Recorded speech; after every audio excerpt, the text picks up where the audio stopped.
Hello and welcome to a brand new track in Le Mans. So without further ado, let's get it started. Alright, so let's go through my fastest lap in qualifying. I'll go through in 3 times the speed because the track is just so long. So Le Mans, an endurance track usually, so it's quite famous in the endurance scene, like I've told you, in GT racing. Also this kind of LMP1 cars, which are really fast, the hypercars. So Circuit de la Sarte is also called. This lap, I would say, I'm really hooking up all of the corners. You would see in the track it is progressing as well. So a really good time that I'll get here as well. Don't want to a foreshadowing there, but yeah, I really felt hooked. This track, I did a lot of practice. I think my pace was also quite up there. So I was really optimistic for what I could achieve in qualifying first of all, and going to the races itself. But yeah, of course, let's see how the races would go.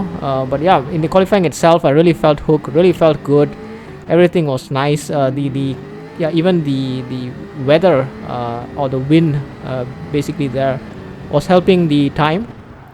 So this time would be almost 357.7. I was not even doing that in my practice. I was always in the 358s. So you will see now coming into this last sector here, hooking up all of this S's. Going to the track and getting 357.7, as you would see now here as a confirmation. That would be enough for P number 7. So a really good time there. Not so far away. I think P number 1 is like an alien or something like this, I think, in terms of the timing over there. But yeah, I really had the pace. So let's see how the sprint race would go. Okie dokie, so let's go through the sprint race. So it looks like it's wet, but it's actually just rained before it.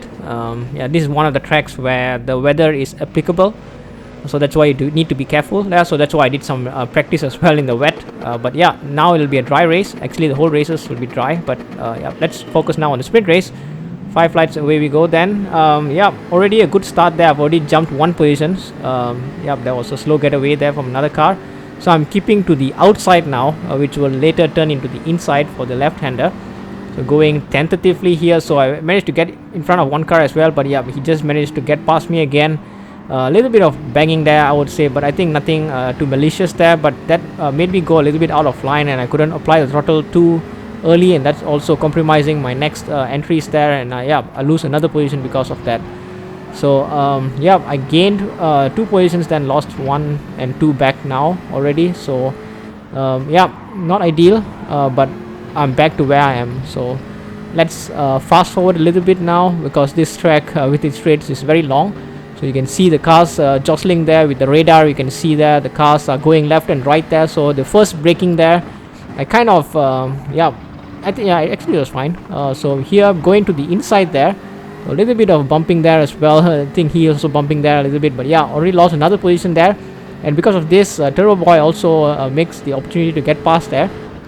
So now I'm trying to look at the inside there, but yeah, just managed to get actually a good move there. But he managed to get me on the outside there again. So now only lost 2 positions there. Fast forwarding a little bit now, coming to this sequence of corners here. So this will be the first craziness. So Alan there behind, if you might have seen the radar, he came at a speed of knots, and just took me out there. Actually took me out to took another person out. Actually, I had like a net gain, but because of this damages that you can see there, unfortunately it is a position lost, P number 9. So let's skip a lap, and I've already accumulated a 4.5 second penalty. This is all the transgressions of going in the outer part of the track, or the parts which you should not be going into. So kind of a deja vu from the last race, I think. So P number 12. So let's then skip another lap. Here in the radar you can see that Turbo Boy is on the outside there, and also gets past me there. So got a lot of slipstream there, and now I'm trying to do the same with him. Fast forwarding a little bit here, so I'm already going to the inside here, and I managed to make I think it was a normal slipstream move, but here I brake as much as I could, or as late as I could, I should say, and I even give him the inside, but managed to just get past there, and back to P number 12. So now going to the final lap of the sprint, Zagger's there going a little bit slowly there. Don't know what happened to him. Maybe some damage there, and also some penalties for him. So P number 11. And finally then going to this part here, Perry going again very slowly. Don't know if we got a penalty or something happened that he lost momentum there. So coming up to P number 10. And so yeah, so don't need to go through the whole lap. At the end I will finish in P number 10. So yeah, a really mixed race, I would say. A lot of things that happened in the beginning, some banging there that happened, and this 4.5 second penalty. So really fundamental errors there, which shouldn't be making as well. But anyways, I will take the P number 10, also finishing with my teammate just behind me in formation. Let's see how the feature race would go. Alrighty then, so let's go to the feature race. Yeah, starting in 6th because of the P10 finish. Yeah, so you can see I'm already looking at the radar there, because you can see there is a little bit of wetness in the track from the meter on the bottom left. So I'm having to see if we would eventually need to come into the pits, but just a foreshadowing, there wouldn't be any rain in fact. So yeah, so nothing happens in the beginning, everything is fine. We are in the medium tires, and yeah, so still in P number 6. So let's go to the later part of the lap. You can see I'm already having a half a second penalty, so I'm jumping to the right hand side there to let the cars pass by. Yeah, lost 1 position there, and luckily it's just 1 position. Actually no, I lose also to Mortal there, so 2 positions lost just from this one move, 1 penalty there. So lap number 2, you can see a lot of cars there in front of me, a big kerfuffle happening there, and yeah, so I'm going to the inside here, and I just braked way too late there. Yeah, I'm gonna collect Nectar there. I just couldn't go anywhere. Of course, I had to collect somebody, and yeah, Nectar was just there basically. I go to the right here, and in fact I also tried to slow down here because I felt so guilty, but yeah, the damage was done. P number 8. And later, 2 laps later, Ross having I think some penalty as well there, so he's going slowly there, so it was an easy move there from P8 to P number 7. And actually later in the lap here, so I make a meal out of this SS here, just completely broke too late there, and Ross is now right behind me, so I'm having to defend a little bit there. But yeah, just going through these corners, I get another penalty there. So yeah, penalty city again, I would say. Just didn't expect that. And here Ross goes to the inside there after giving me an initial bump draft there, so I thought we wanted to work together, but suddenly he went to the inside there, so this was a little bit surprising there, and I think I lost a lot of momentum because of that surprise. Of course, yeah, I could have been a bit more tentative there, but yeah, because of that now I'm losing also another position there to Bosnian King.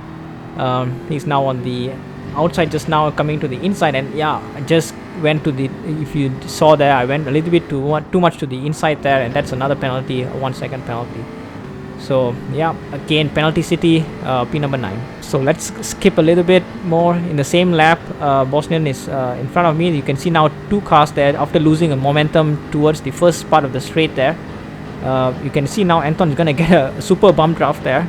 Yeah, and then OG there also follows him there, and yeah, basically I couldn't do anything much because they just wanted to bump draft each other, and yeah, so lost 2 positions, P number 11. So just later in that same lap, of course, now in this third part of the straight there, and I managed to make actually a very good inside move there. The place just opened up there, and I thought why not just go into the inside there, and here I had to go a little bit tentatively because I was already in the inside there. I shouldn't understeer there too much.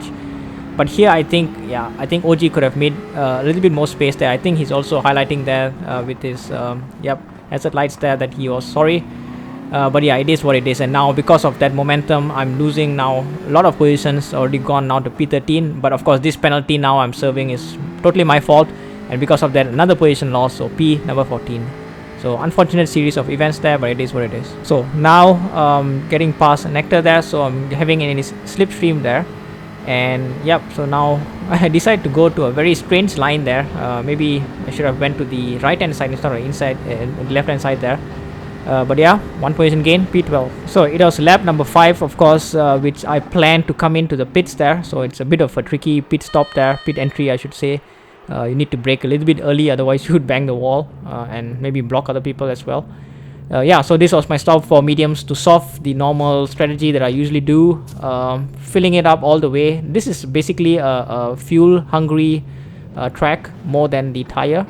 So yeah, coming back on to P number 14. So Nectar here, you're gonna see a very strange incident here. So I received a bump draft from Nectar. You can see the speed went up too much there, and I just kind of missed my braking point because of that overspeed there. I just completely didn't see where I was, or my braking reference there, I lost it. And yeah, because of that, yeah, a very awkward incident there. But I don't think it's Nectar's fault. In fact, it is not his fault. I should have seen my braking markers a little bit better. Yep, back to P number 14. So now let's fast forward to lap number 10. So that's actually when I managed to get close to Nectar and get past him here. That's just because I was making so much of silly errors there in the sprint and in the feature race. So all of them I would consider as juvenile errors from my side. A lot of this track limits here, I think here the track limits was pretty much okay in terms of how it should be enforced. So there was no inconsistencies like in the last race. So it was just then the stupidity of the driver, which is me then, of course. I just could have done it a little bit better there. I think if I keep doing this kind of errors, I deserve to get demoted to tier 3, because in order to be in the top leagues, you cannot be making this kind of errors. Here I'm gonna get past. Not sure what happened to Anton there. He's slowing down there, but one position there to P12. Just navigating through this sequence of corners. I was really fast in this actually SS here, I actually get a, as I say that, I get a spin there, almost spin.